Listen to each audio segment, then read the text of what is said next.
Welcome back.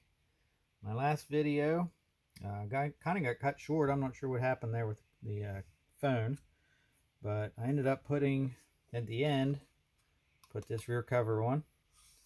It uses 2 screws, one here, one up here, and it just bolts on, and there's one on the back here as well. It's just 3 screws, puts it in place. Simple as that, but it got cut off. Also, the decompression valve, I had to retap that, and it did not show up on video, but it went back in there after I tapped it perfectly fine. So that's where we ended up last time. And I also forgot to mention this cover. It is now on there. What I had to do was file some of this edge off of the cover itself so it would fit flush with the case. It had just a little bit of a raised lip on it. I've run into that before, and that causes a leak. It just won't seal properly. So I filed that down very flush so that it would fit in here with the gasket, and that's where we ended. So today's video, we're going to continue putting this together. I have a bottom plate here, got my bearing, or I'm sorry, anti-vibe, and I got my fuel tank here. We're going to put all this together, and a handlebar, and possibly side covers, and then if all goes well, the last video will be carburetor and firing this all up. So without wasting much more time, we're going to get her back together. So today, let's start with this bottom brace, and this is the Super Pro bottom brace. We have our anti-vibe mount up here. It has this keeper on it, 2 screws. We've got 2 rubber mounts on here to keep it off the bottom, and a screw in the back, and that's all there is to this one. And I will put these together. It uses this large washer with a rubber ring around it, and a 2-inch long 1/4 20 bolt is all it uses. So I'm going to put that on. It uses a 7/16 socket or wrench, whichever you have. And there's 2 washers on this, one on the front, that larger one mentioned, and there's also one on the inside you can put on there. Some of them showed on the illustrated parts list and some don't, but I'm going to put one on here just for giggles. And I'm just going to put that on, and that's the only thing that's going to hold this until I get the fuel tank on, is this one bolt in the front. And again, it's a 7/16 wrench to tighten that up. And again, this stuff does not have to be so tight that it's going to break. This is all aluminum and magnesium parts. You don't want to strip these out. Okay, there's that. That is on.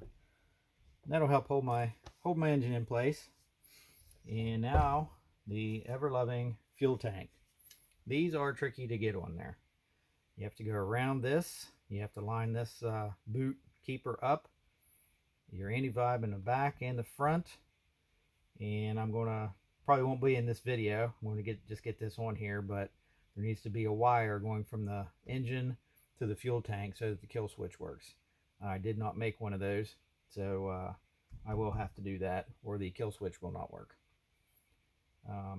Anyway, we're going to get this fuel tank mounted, and I'll get that wire made up directly, but not on video. I'm going to get this all together so you can watch the next process.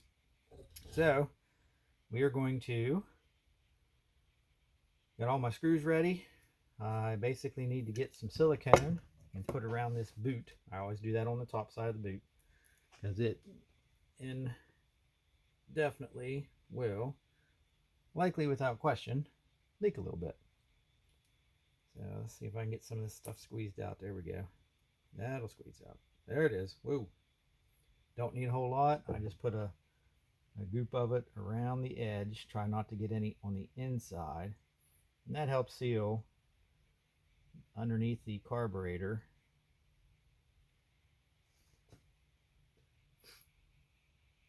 To the fuel tank. And again, you don't need so much on here that it's squeezing out all over the place. This is not a gasket. This is just a sealant. And I'll just Rub it around there. Try to keep it out of the inside of the engine. Don't want it in the engine. Now I have done this before and taken this thing right outside, fueled it up and fired it up without letting that stuff set up. It has never hurt anything for me. All right, so I want to take this right side rear anti-vibe, and it's going to fit underneath of the choke linkage in the fuel tank. That's the first step. Then we have our other side that we got to do, which is kind of a pain in the butt. However, we're going to get that in there and use my screwdriver and push the left side underneath of the oil rod. And lastly, get this kill switch wire out of the way. There it went. Make sure I got enough room on that to plug it in. And I do. I'm going to go underneath of that ground wire. Use my needle nose now.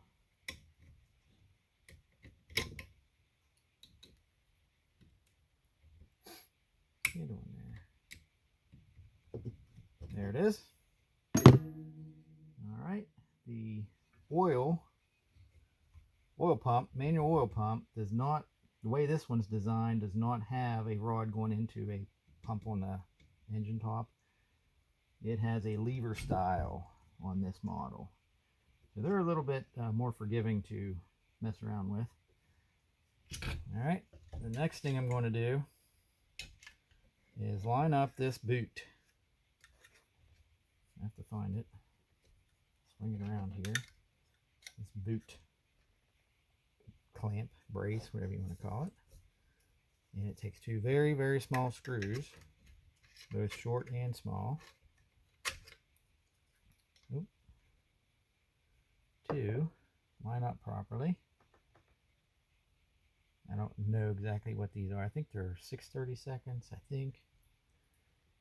And they're a flathead, slotted. I'm going to line these up. Oops.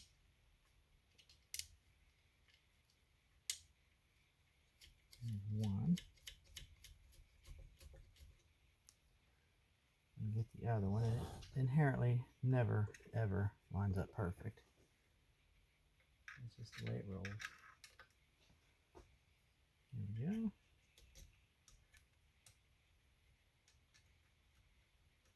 And this fuel tank is off of a Super Pro model, and it leaked. We had the leak that is kind of common up in this right corner where the handlebar mounts.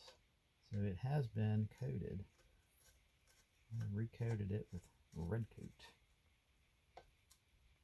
which seems to work really well for me. Pretty simple process, just takes time to cure. Alright, I'm going to tighten these two little flathead screws down. Alright, so now my boot is sealed up. Clean out the inside, nothing there, good to go. Now I'm going to do the rear anti-vibe mounts, and for this I have Allen bolts, just because that's what I have. Get this left one going, maybe.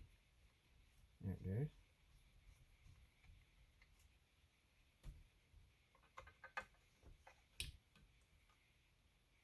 Alright, now let's do the other side. This is kind of a tricky little feller.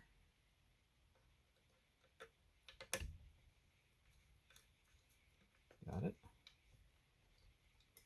You might be able to notice, I've done this before. More than once.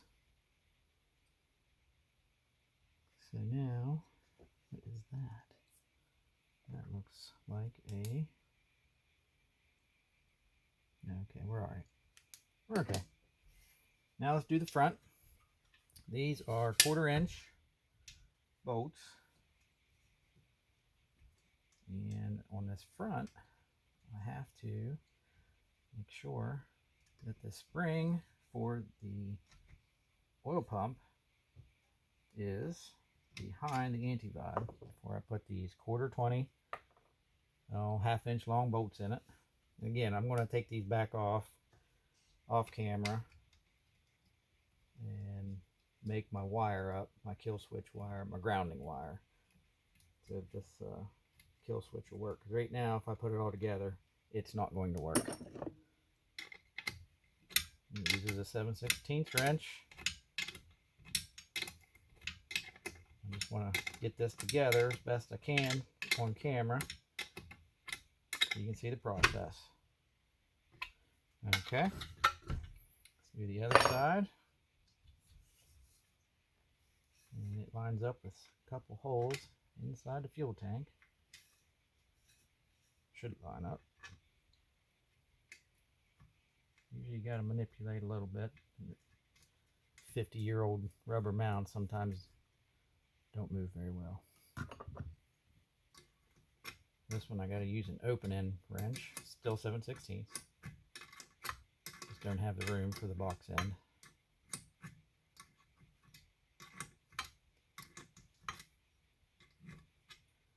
And that'll be the mounts, front and rear, carburetor boot, and our chainsaw is very slowly but surely coming together. I have a powder coated oil tank cover. I also have a powder coated bottom brace. I know a guy that powder coats. This so happens to be the same gentleman that he and I worked together to make a sleeve, a iron line sleeve for the Super Pro 82cc chainsaws.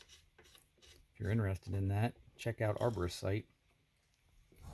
There's a lot of pictures on it. What we did, what we do, basically bores out the chrome cylinder, makes a sleeve out of cast iron, and presses it in place. Okay, there's our handle. Rear handle. Just got a slotted screw in the back, 1/4 20. Oh, almost forgot. Got to put the impulse line onto the fuel tank. That's going to take just finding where it goes, lining it up. Use my needle nose pliers here and push it in place. There it is. The impulse line has a spring in it. Manual oil pump works. It moves. I don't know that it works just yet. So we're getting closer. I could probably be pretty cool. Go ahead and get the handlebar in place. Make it look like a saw. This is a full wrap style. Pretty easy to put this on. We've got a 1/4 20 bolt and this wonderful little half bent washer goes in here. And again, being 1/4 20, it is a 7/16 wrench. Turn this around so you ain't looking at my shoulder. It's kind of rude.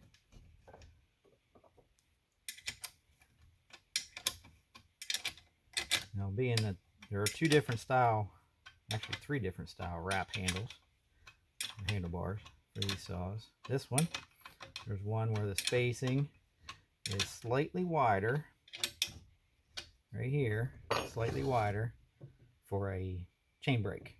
This one is narrower for a short cover. This one is going to get a short cover. All right. So now, get that twisted around there. Perfect. And I got a brace clamp. They call this the lower clamp right here. And these are kind of hard to come by. This one's actually got a big crack in it. Somebody over tightened it. Probably me. And that that goes right there. And these two go into that. Through the handlebar into the bottom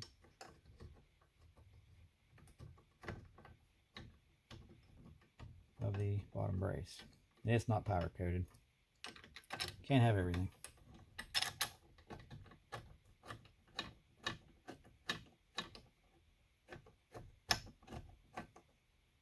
Make sure that I got that just right. Got it.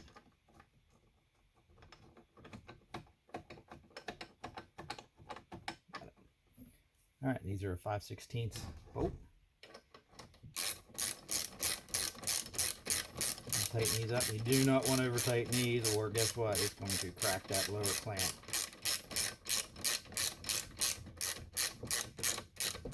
Just want to snug it up to hold your handlebar in place. That's all you're doing.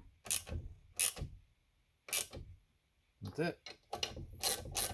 Other side. Now this handlebar has a little piece of copper tubing on it. Somewhere along its life, it had a chain fly off a few times. Rubbed a hole in it. Doesn't affect anything really. That's it. So now we have a working handlebar, rear handle. Everything's wired up there. We need some covers and bar plates. Carburetor, obviously. But that's how you put a bottom brace and a fuel tank on. You can see it didn't take me very long. Hope you enjoyed this video. The next one will be carburetor and covers. And that should be about it. Possibly firing it up. Hey, thanks for watching.